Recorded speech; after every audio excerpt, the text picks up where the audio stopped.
আপনারা নামাজে হাত কোথায় বাঁধেন? এখানে না এখানে? কোথায়? বুকের উপরে না নাভির নিচে? নাভির নিচে। আর হাত এখানে না এখানে? কি গো, কান পর্যন্ত তো?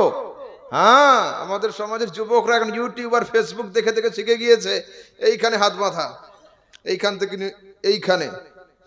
আগে হাত ছিল এইখানে, তারপর হাত উঠলো এইখানে, এখন এইখানে, এখন দেখছি এইখানে হাত। এইখানে হাত বাঁধার হাদিস দুনিয়াতে নেই।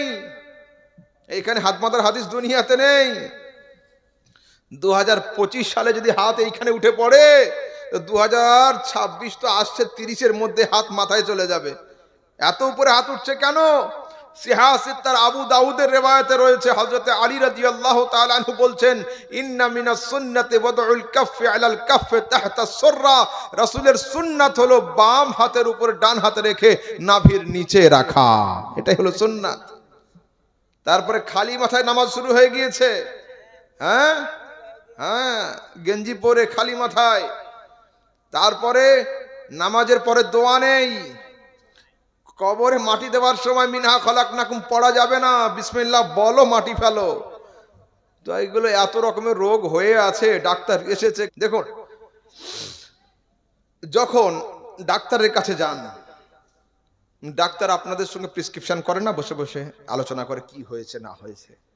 ডাক্তার ঘরের মধ্যে যে ড্রেস পরে আপনাদের সঙ্গে দেখা করে, আলোচনা করে, ওই ডাক্তার যখন অপারেশন থিয়েটারে ঢোকে ওই ড্রেস পরে থাকে?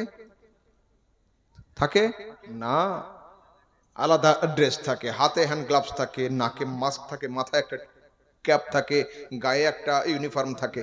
আচ্ছা, উকিল সাহেবের বাড়ি যখন আমি আপনি যাই, বাড়িতে বসে বসে উকিল কেসটা শোনে, লেখে, সবকিছু করে। উকিল আপনার সঙ্গে আমার সঙ্গে যে ড্রেস পরে গল্প করে, কেস ফাইলটা যখন হাতে নিয়ে জজের সামনে যায়, তখন কি ওই ড্রেস পরে থাকে? না, মৌলবীদের মতো একটা কালো জুব্বা টাইপের গায়ে দিয়ে নেয়। প্লেয়ার যখন ঘরের মধ্যে থাকে, ক্লাবের ভিতরে থাকে, যে ড্রেসে থাকে, ফিল্ডে যখন নামে সেই ড্রেসে থাকে, জার্সি পরে নেয়। স্কুলের ছাত্রছাত্রী যখন স্কুলে যায়, ইউনিফর্ম পরে নেয়। তো পৃথিবীর মানুষ, প্রত্যেক জায়গার নিয়মিত ড্রেস আছে, প্রত্যেক জায়গার পোশাক রয়েছে, কিন্তু মসজিদ ঘরকে এরা এমন হেলা ফেলার ছোট ঘর করে ফেলেছে, এই ঘরে যাবার জন্য এদের টুপি লাগে না, হাত কাটা জামা পরে। হায় আফসোস। আল্লাহ পাক বলছেন, খুযু যিনাতাকুম ইনদা কুল্লি মসজিদ। মসজিদে যখন প্রবেশ করবে ফুল ইউনিফর্মে প্রবেশ করো। মুসলমানদের ফুল ইউনিফর্ম হচ্ছে মাথা ঢাকতে হবে, টুপি দিয়ে হোক, পাগড়ি দিয়ে হোক, বা চাদর দিয়ে হোক। হলো? তারপরে এতক্ষণ তো দান চললো নাকি? দান হলো না? দান হয়েছে। অনেক লোক জীবিতদের তরফ থেকেও দান করে, অনেক লোক মৃতদের তরফ থেকেও দান করে। এরা ইউটিউব আর ফেসবুক দেখে দেখে শিখে গিয়েছে মরা গরু ঘাস খায় না, যে মরে গেল, শেষ হয়ে গেল, ওর নামে সওয়াব করা আর চলবে না। আর আহলে হাদিস ভাইদের যারা শিক্ষিত একটু, তাদের দাবি হলো এই, মরে গেলে চাকরি শেষ হয়ে গেলে বেতন বন্ধ হয়ে যায়, সেহেতু মরে গেল মানে শেষ হয়ে গেল, আর কিছু চলবে না। আমি বললাম, হ্যাঁ, মরে গেলে সওয়াব বন্ধ হয়ে যায়, এটা তোমার দাবি। যুক্তি হলো এই যে চাকরি শেষ হয়ে গেলে বেতন বন্ধ হয়ে যায়। আমি বললাম, হ্যাঁ, চাকরি শেষ হয়ে গেলে বেতন বন্ধ হয়ে যায়, এটা তোমার জানা আছে। পেনশন চালু হয়ে যায়, এটা সুন্নিদের জানা আছে। হাদিস আছে না নেই? সিহাসিত্তার মুসলিম শরীফের সহিহ হাদিসের মধ্যে রাসূল বলছেন, ইযা মাতাল ইনসানু ইনকাতা আনহু আমালু ইল্লা মিন সালাস। যখন একজন লোক মারা যায়, ওর আমলের দরওয়াজা বন্ধ হয়ে যায়, তিনটে পেনশনের দরওয়াজা ওর জন্য খুলে দেওয়া হয়। কি কি?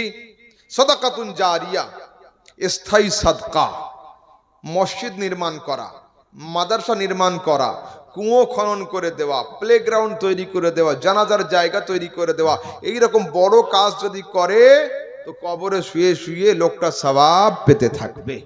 ওয়ালাদুন সালিহ ইয়াদউ লাহু, যদি নেক আওলাদ রেখে যায়, ছেলেরা আমিন আমিন করবে, আব্বা কবরে শুয়ে শুয়ে সওয়াব পেতে থাকবে।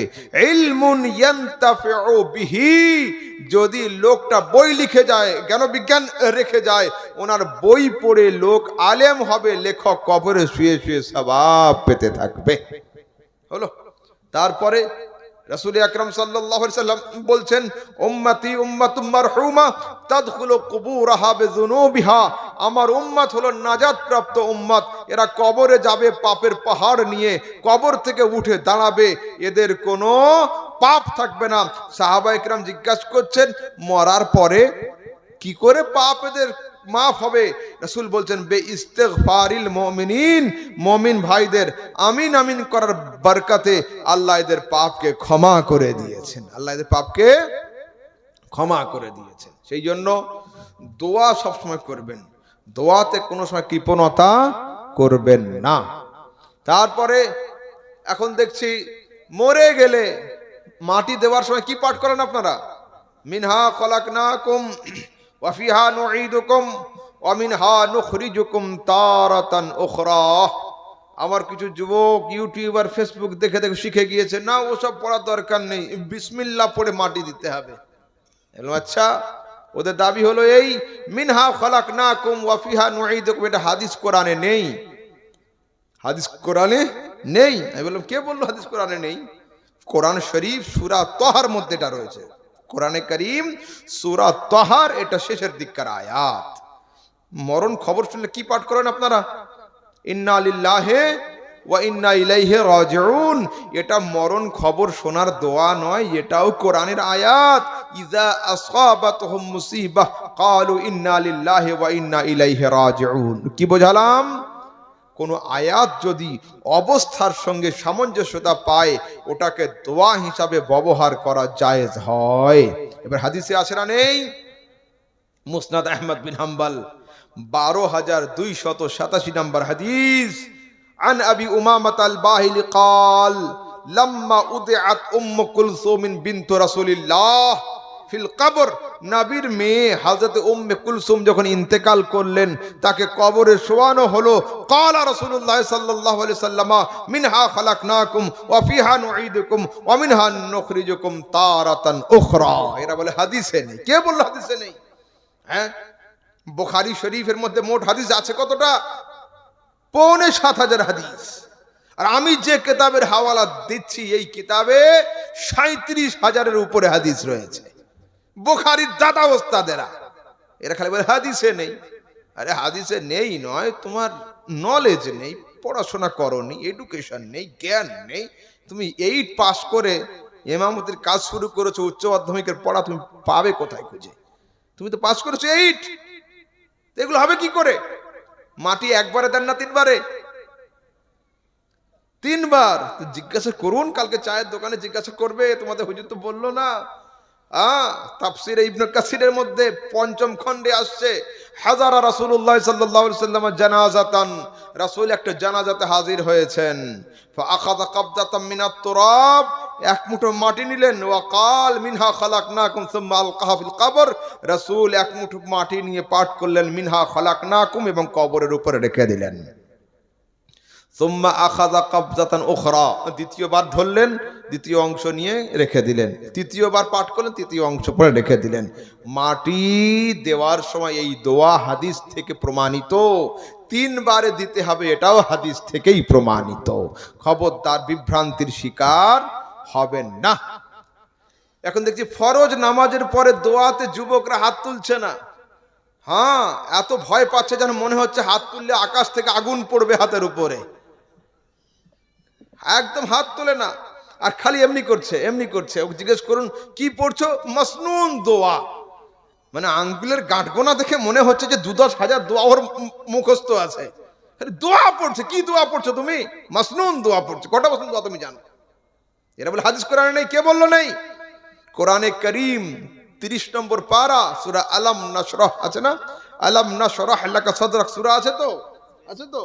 এই সূরার শেষ আয়াত কি আছে? ফাইদা ফারাগতা ফানসাব ওয়া ইলা রাব্বিকা ফারগাব। যখন শেষ করবে তখন মন দাও। কি শেষ করে কোন দিকে মন দাও লেখা নেই।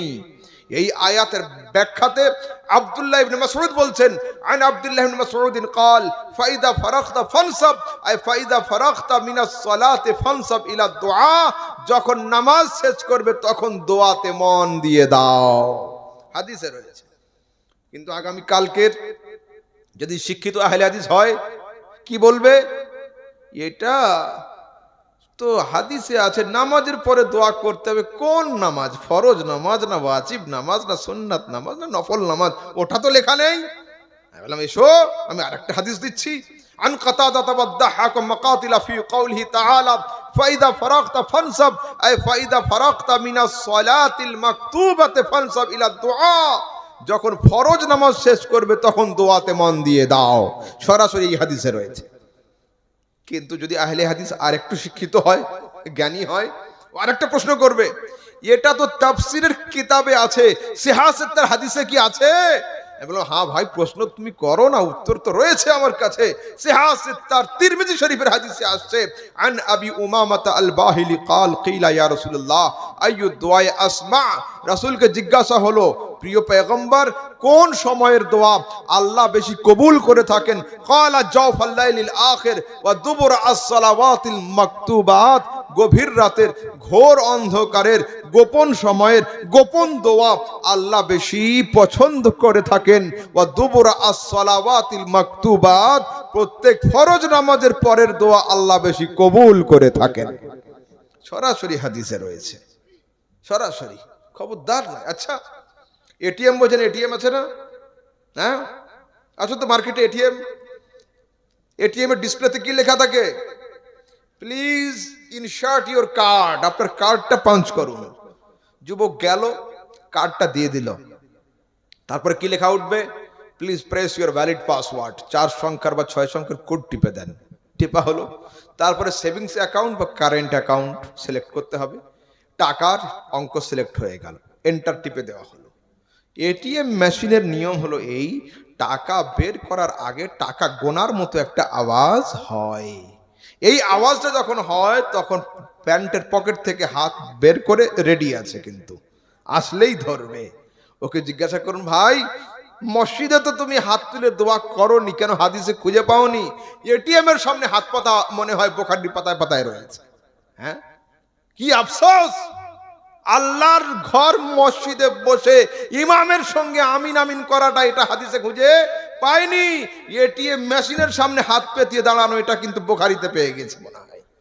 হায় আফসোস, মানুষকে জিদে জাহান্নামে নিয়ে যায়। খবরদার নয়, দিন ও সুন্নিয়াতের উপরে যে পুরাতন আকীদার উপরে দণ্ডায়মান আছেন এর উপরে দণ্ডায়মান থাকুন। আপনাদের কারো কোনো প্রশ্ন আছে? জি বললাম আমাদের মসজিদের সেক্রেটারিকে কে নাকি কোনো আলেম বলেছে নিয়াত নাই। আচ্ছা নামাজের কোনো নামাজ নাই। হ্যাঁ মাশাআল্লাহ। চলেন, প্রশ্ন একজন করলো, নামাজের নিয়াত নেই, হলো নিয়াত মানে মৌখিক নিয়াত, আমরা যেটা পাঠ করি নাওয়াইতু আন উসাল্লি লিল্লাহি তাআলা, এটা বিষয় হলো হাদিসে আছে, রাসূল বলছেন লা ইস্তাকিমু ঈমানু আবদিন, একজন মুমিনের, একজন বান্দার ঈমান ততক্ষণ সোজা হয় না যতক্ষণ পর্যন্ত তার মুখ এবং মন এবং মুখ দুটো একই না হয়। মুখে এক কথা মনে এক কথা, ও খাঁটি মুমিন হবে না। তো এই হাদিসকে সামনে রেখে আমার উলামায়ে আহলে সুন্নাত ফয়সালা করলেন, বাড়ি থেকে যখন বের হচ্ছি তখন তো নিয়াত থাকছেই যে আমি 2 রাকাত ফজরের নামাজ আদায় করতে যাচ্ছি। তো মুসাল্লায় দাঁড়ানোর সময় মনের নিয়াতটাকে মুখ দিয়ে প্রকাশ করে নাও, তাহলে মন আর মুখ এক হয়ে যাক, তোমার ঈমানটা মজবুত হোক, তারপরে আল্লাহু আকবার বলে নামাজ শুরু করে দাও। হলো, সব জিনিস সরাসরি হাদিস পাই টু পাই খুঁজলে পাওয়া যাবে না, সূত্রের উপরে চলতে হবে। হলো, সূত্রের উপরে, অঙ্কের সূত্র হয়, a + b হোল স্কয়ারের সূত্র আছে। এখন যদি আপনি বলেন যে এটা এই করলে ওই হবে, ওটা না, ও আপনি বললে হবে না, সূত্র হিসাবে চলতে হবে। a² + 2ab + b², ওটা সূত্র হিসাবে যেমন হবে তেমন, ওটা আপনি আমি দাবি করলে হবে না। আর কারো কোনো প্রশ্ন? পিছনে যুবকরা আছো, কোনো প্রশ্ন আছে বলো তাড়াতাড়ি। আকীদা সম্পর্কে কিছু প্রশ্ন আছে বাবু, আপনাদের কারোর আছে কোনো প্রশ্ন আছে? আচ্ছা, মহিলারা আছে শুনলাম, মেয়েরা এখন মসজিদে যাওয়ার জন্য ফের নতুন করে রেডি হচ্ছে। বাহ, মাশাআল্লাহ, সুন্দর। এবার জিজ্ঞাসা করুন, জিজ্ঞাসা করে আমাকে সারা রাত বসাতে পারলে বসিয়ে রাখুন, কোনো চিন্তা নেই, আমি আছি। কবরে মাটি দেওয়ার পরে মোনাজাত, ওটা নিয়ে তো ঝামেলা হয় না, ঝামেলা হয় জানাজার পরে দোয়া নিয়ে। কবরেরটা নিয়ে ঝামেলা হয় না তো। আচ্ছা, অনেক জায়গায় করে না। দেখুন, জানাজার পরেও দোয়া হাদিস থেকে প্রমাণিত, মাটি দেওয়ার পরে দোয়া হাদিস থেকে প্রমাণিত। হলো, জানাজার পরে দোয়া। আগে এটা শুনুন, হাদিসে আছে, রাসূল বলছেন, ইযা সাল্লাইতুম আলাল মাইয়িতি ফাআখলিসু লাহু দুআ, যখন তোমরা মাইয়িতের উপরে জানাজা পড়ে দিবে, সঙ্গে সঙ্গে তার জন্য খালেস নিয়াতে দোয়া করো, হাদিসে আছে। এইবার এই দোয়াটা বেদাত হওয়ার জন্য দুটো তরিকা আছে।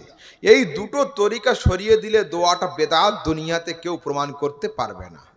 এক নাম্বার হলো, এই জানাজার যে লাইন থাকে, লাইনটা ভেঙে দিতে হবে। ইমামের জায়গায় আপনি আপনার জায়গায় থেকে যদি দোয়া করেন, দূর থেকে লোক সন্দেহে পড়ে যাবে যে নামাজ হচ্ছে এখনো, চলো চলো চলো তাড়াতাড়ি যাই, জানাজা পেয়ে যাব। হলো, ইসলাম বলছে যেখানে ইসলাম আছে ওখানে সন্দেহ নেই, যেখানে সন্দেহ আছে ওখানে ইসলাম নেই। যেখানে আলো থাকে অন্ধকার থাকে না, অন্ধকার থাকে আলো থাকে না। তো তোমাদের দাঁড়িয়ে থাকা দেখে কোনো লোক যেন ধোকায় না পড়ে যায় যে এখনো জানাজা হচ্ছে, ওই জন্য অল্প করে লাইনটা ভেঙে নাও, তাহলে বেদাত মিটে যাবে। আরেকটা হচ্ছে কারণ এটা, সেটা হচ্ছে এই যে জানাজার পরে দোয়া এত লম্বা চওড়া করো না যাতে জাওয়ালের ওয়াক্ত চলে আসে। একজন ইমাম সাহেব জানাজার পরে দোয়া করতে 40 মিনিট ধরে, বেদাত হবে।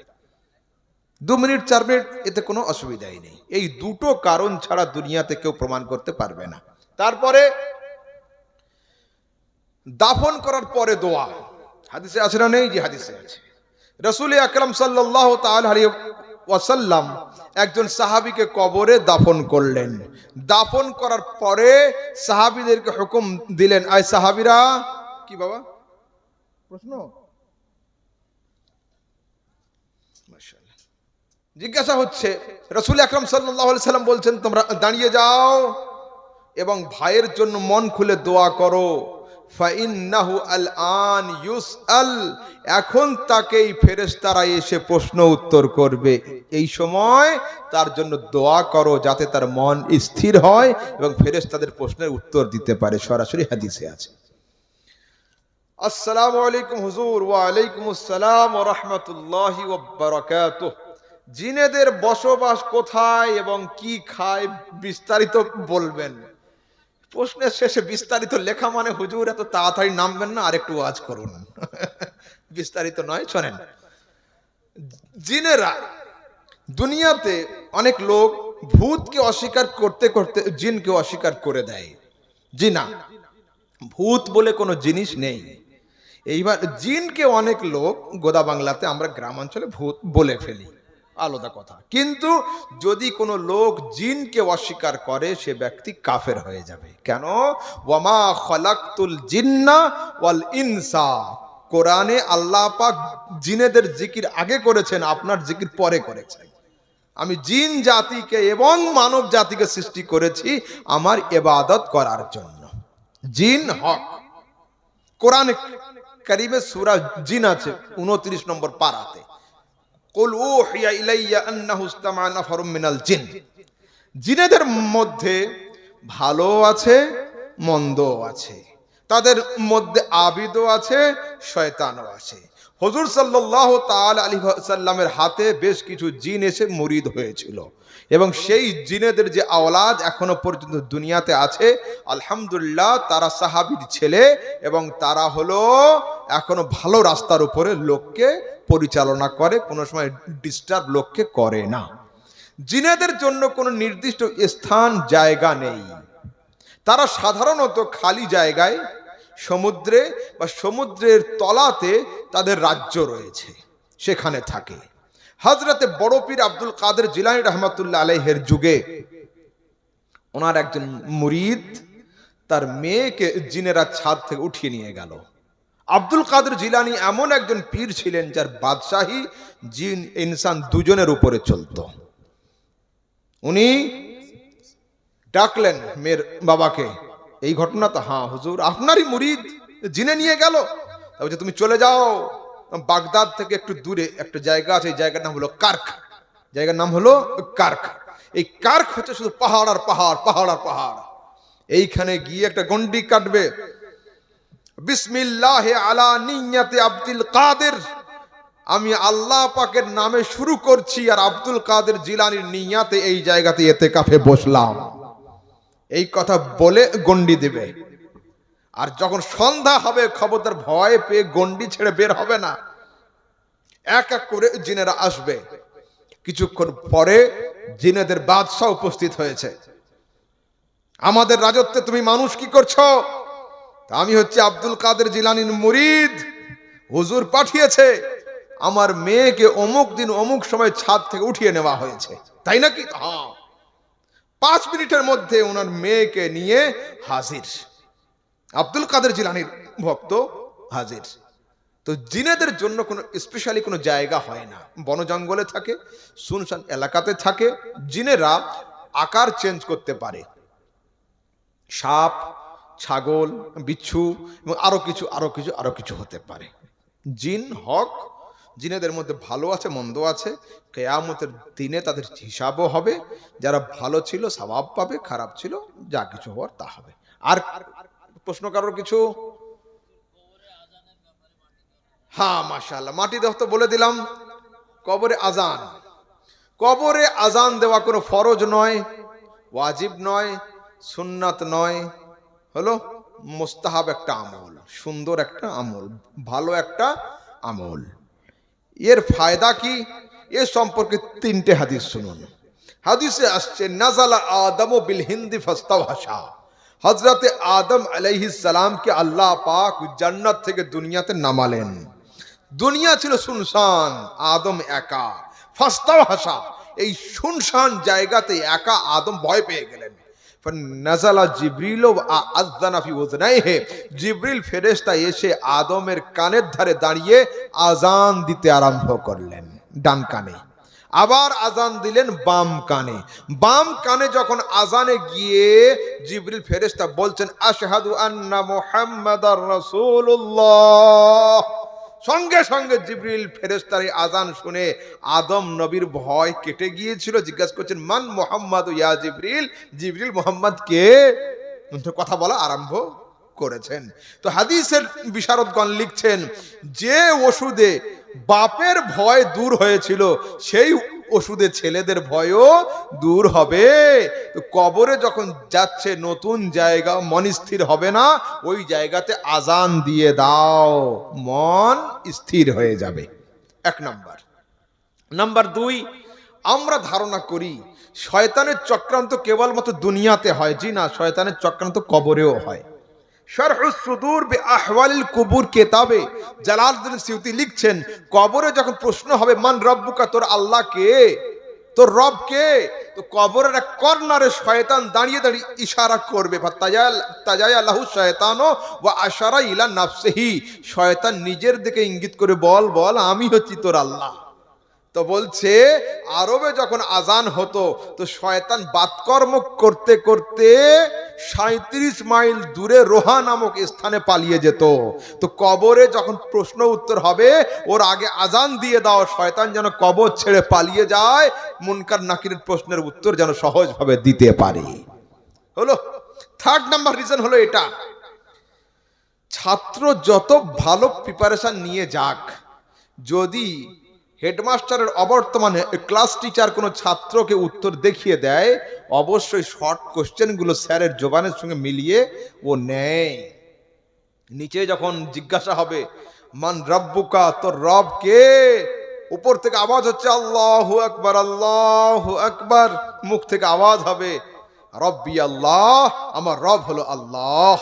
নিচে যখন জিজ্ঞাসা হবে মা দীনুকা, তোর দিন কি, তো একমাত্র ইসলাম ধর্মে আজান হয়, বাকি কোনো ধর্মে আজান হয় না।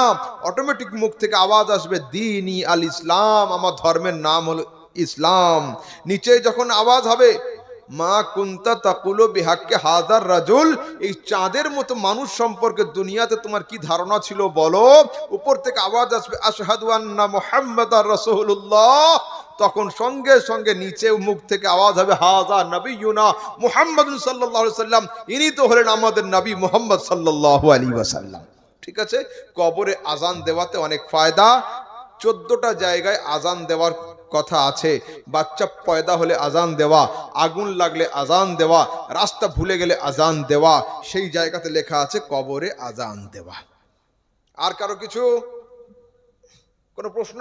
You can ask me, I will try to answer you, anybody. আর কেউ আছে? যুবক ভাইরা কেউ আছো? বলো তাড়াতাড়ি, 12টা বেজে গেছে।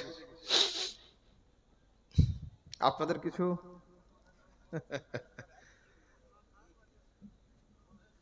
আচ্ছা, হ্যাঁ, যে কথাটা বলছিলাম, মহিলারা নতুন করে মসজিদে যাওয়ার জন্য রেডি হচ্ছে, আর প্রত্যেকটা জায়গাতে মসজিদ তৈরি হচ্ছে। আমাদের ইসলামপুরে মসজিদ একটা হয়েছে, বালিঘাটের দিকে একটা হয়েছে, আর দৌলতাবাদে আছে কি আমি জানি না, ডোমকলে আছে আহলে হাদিস জামে মসজিদ।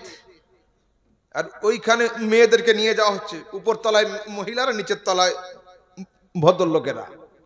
এটাই হাদিসে আছে খায়রু মাসাজিদিন নিসায়ে ফি কারে বুয়ুতিহিন্না, মহিলাদের উত্তম মসজিদ হলো বাড়ির কর্নারটা। মহিলাদের জুমা নেই, জামাত নেই, রোজার ঈদ নেই, বকরা ঈদ নেই, হলো মেয়েরা তারাবি পড়বে একা একা, জামাত সহকারে নয়, একা একা নামাজ পড়বে মেয়েরা, জামাত সহকারে নয়। মেয়েরা কবরস্থানে যাবে না।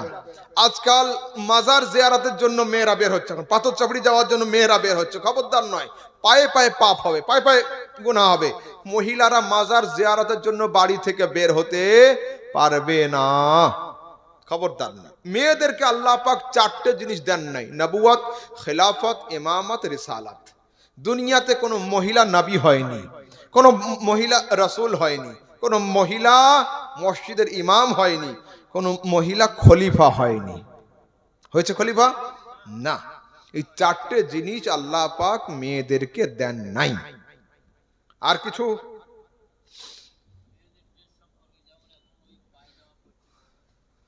মেয়েদের ড্রেস সম্পর্কে আমাদের থেকে আপনারাই বেশি জানেন। হ্যাঁ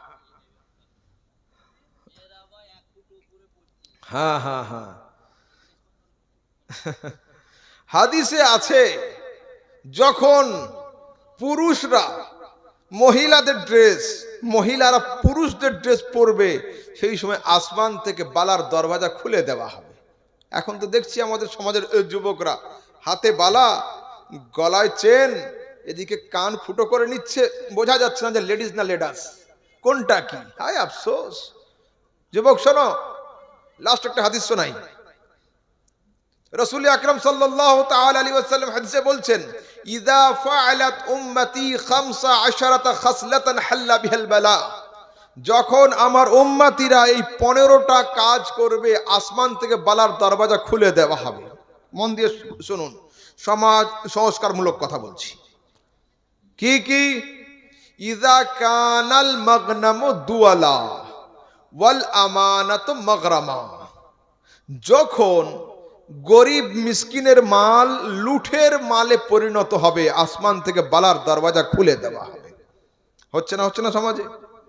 যখন আমানতে খেয়ানত হবে, আসমান থেকে বালার দরওয়াজা খুলে দেওয়া হবে। হচ্ছে না, হচ্ছে না? হচ্ছে। তারপরে জাকাতের মাল যখন জরিমানার মালে পরিণত হবে, যদি একজন লোকের পকেটে টিকিট না থাকে, আর বহরমপুর প্ল্যাটফর্মে টিটি বলে আসসালামু আলাইকুম, লোকটার চেহারা কেমন হবে? সালামের উত্তর করে দেরিতে বের হবে, কারণ পকেটে টিকিট নেই। তা বলছে আলেম মুফতিরা যখন ধনী লোককে জাকাতের মসলা শোনাবে, তাদের চেহারা ওই রকম হয়ে যাবে যেমন টিকিট ছাড়া টিটির সঙ্গে সাক্ষাৎ হলে চেহারার হাল হয়ে যায়। তারপরে ওয়া আতা আর রাজুলু যাওজাহু আক্কা উম্মাহু, যে সমাজের যুবকরা স্ত্রীর মোহাব্বতে মাকে ধাক্কা মারবে, আসমান থেকে বালার দরওয়াজা খুলে দেওয়া। এ ভালো ছেলে সমাজে আছে না নেই? হ্যাঁ, বাড়িতে বাড়িতে, হ্যাঁ, এগুলো সব সমাজের ভালো ছেলে এগুলো। তারপরে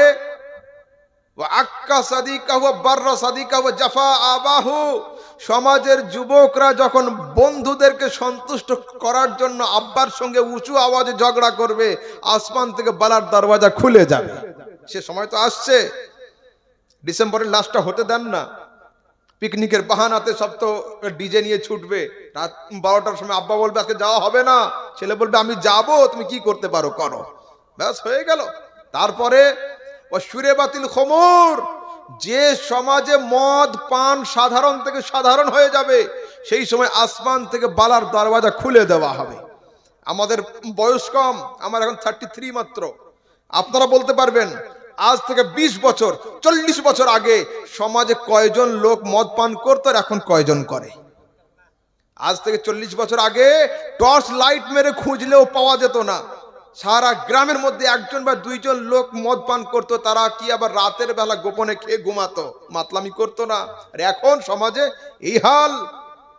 এ সম্পর্কে রাসূল আরেকটা হাদিসে বলছেন, ইয়াশরিবুনাল খামরা দুনা ইসবিহি, কিয়ামতের আগে আমার সমাজের যুবকরা মদ পান করবে মদের নাম পরিবর্তন করে দিয়ে। একমাত্র সমাজের গরিবরা মদ পান করে, ধনী বাড়ির ছেলেরা মদ নয় বিয়ার খায়, ব্র্যান্ডি নেয়, হুইস্কি নেয়, কিংফিশার ব্র্যান্ড নেয়। এদের হাতে মদ থাকে, বোতলের উপরে মদ লেখা থাকে না। রাসূল আকরাম সাল্লাল্লাহু আলাইহি ওয়াসাল্লাম 1500 বছর আগে বলেছেন যে কিয়ামতের আগে আমার উম্মতির একদল যুবক মদ পান করবে মদের নাম পরিবর্তন করে দিয়ে, মদের লেভেল চেঞ্জ করে দিয়ে। তারপরে ওয়ালুবাসাল হারির, সমাজের মানুষ যখন রেশমের কাপড় পরিধান করবে, বুখারীর হাদিসে আছে রাসূল এক হাতে রেশম এক হাতে সোনা নিয়ে দেখিয়েছেন, এই দুটো আমার উম্মতির পুরুষদের জন্য আমি হারাম করে দিলাম। এখন আমাদের সমাজের ধনী লোকেরা বড় বড় শপিং মলে গিয়ে রেশমের কাপড় পরছে, হায় আফসোস, হাদিসে আছে। তারপরে ওয়াত্তাখাযাতিল কিনাত ওয়াল মাআজিফ, যখন রাস্তার ধারে ছোট ছোট প্যান্ডেল লাগিয়ে বক্স লাগিয়ে নারী পুরুষ ছেলে মেয়ে একসঙ্গে ডান্স করবে, আসমান থেকে বালার দরওয়াজা খুলে দেওয়া হবে। এই কাজ হচ্ছে না? হচ্ছে না? হচ্ছে, অ্যাভেলেবেল। তারপরে ওয়ারতাফাতিল আসওয়াত ফিল মাসাজিদ, মসজিদে যখন উঁচু আওয়াজে কথা হবে, ঝগড়া হবে, আসমান থেকে বালার দরওয়াজা খুলে দেওয়া হবে। এখন মসজিদে ঝগড়া দূরের কথা, মসজিদে হাতাহাতি পর্যন্ত হচ্ছে, হচ্ছে না? তাহলে আসমান থেকে বালার দরওয়াজা খুলে দেওয়া হবে। তারপরে আসুন একটু হাদিসের দিকে যাই। আমরা এখন সমাজের যুবকরা যে হাত দেয় তার হাতে হাত দিয়ে দিই। হ্যাঁ, উই ক্যান মেক ফ্রেন্ডশিপ, আমরা বন্ধুত্ব করতে পারি আজ থেকে। No, never. যে সে হাত চাইলে দেওয়া যাবে না। রাসূল আকরামকে জিজ্ঞাসা হয়েছে, ইয়া রাসূলুল্লাহ একটু জানিয়ে দিন, আইয়ু জুলসা ইনা খায়রুন, কোন বন্ধুত্ব উত্তম, কার সাথে ফ্রেন্ডশিপ করব, কার ফ্রেন্ড সার্কেলে আমি থাকব? রাসূল বলছেন, মান যাক্কারাকুমুল্লাহু রুয়াতুহু, যাকে দেখলে খোদা স্মরণ হবে সে হলো তোমার প্রকৃত বন্ধু। এমন লোকের সঙ্গে দোস্তি করো যাকে দেখলে আল্লাহর কথা ইয়াদ আসবে। এখন সমাজে বন্ধুর সঙ্গে বন্ধুর সাক্ষাৎ হলে আল্লাহ না, মসজিদ না, নবী না, সিনেমা হল 100% ইয়াদ আসে। এটাই তো ফ্রেন্ডশিপ, খবরদার নয়। তারপরে রাসূলকে জিজ্ঞাসা হল, হুজুর আরেকটা কিছু বলুন। রাসূল বলছেন, যাদা ফি ইলমিকুম মানতিকুহু, যার সঙ্গে গল্প করলে তোমার ইলম বৃদ্ধি হবে, জ্ঞান বাড়বে, সে হবে তোমার প্রকৃত বন্ধু। এখন সমাজে 10টা গাল মুখস্থ ছিল, বন্ধুর সঙ্গে মিলে 20টা হয়ে যায়, ইলম অর্জন হয় না। তারপরে তৃতীয় নাম্বার কি? সেই হবে তোমার প্রকৃত বন্ধু যার সংস্পর্শে থাকলে, যার ওঠা বসা চলা খাওয়া দেখলে আখেরাতের ভয় আসবে অন্তরে। এই 3টে কোয়ালিটি যার মধ্যে থাকবে সেই হবে তোমার প্রকৃত দোস্ত। এখন আছে কোথায়? তারপর আরেকটু আগের দিকে যাই। রাসূল আকরাম সাল্লাল্লাহু তাআলা আলাইহি সাল্লাম কি বলছেন দেখুন, এক আশ্চর্যের হাদিস, কঠিন হাদিস। রাসূল বলছেন, লা তাজালু কদামা ইবনে আদম ইয়াউমাল কিয়ামতি হাত্তা ইউসআল আন খামসিন, কিয়ামতের দিনে আমার উম্মতিরা বা আদমের সন্তানরা একটা ধাপ পা ওঠাতে পারবে না যতক্ষণ 5টা প্রশ্নের উত্তর না খোদাকে শোনাতে পারে। কি কি প্রশ্নের উত্তর? রাসূল শিখিয়ে দিচ্ছেন কি, আন উমরিহি ফিমা আফনাহু, কিয়ামতের দিনে বয়স সম্পর্কে জিজ্ঞাসা হবে, তুমি তোমার জীবনটা কোন কাজে লাগিয়েছিলে। আন শাবাবিহি ফিমা আবলাহু, তোমাদের যৌবন সম্পর্কে জিজ্ঞাসা হবে, জওয়ানি কালটা কোন কাজে ক্ষয় করেছিলে।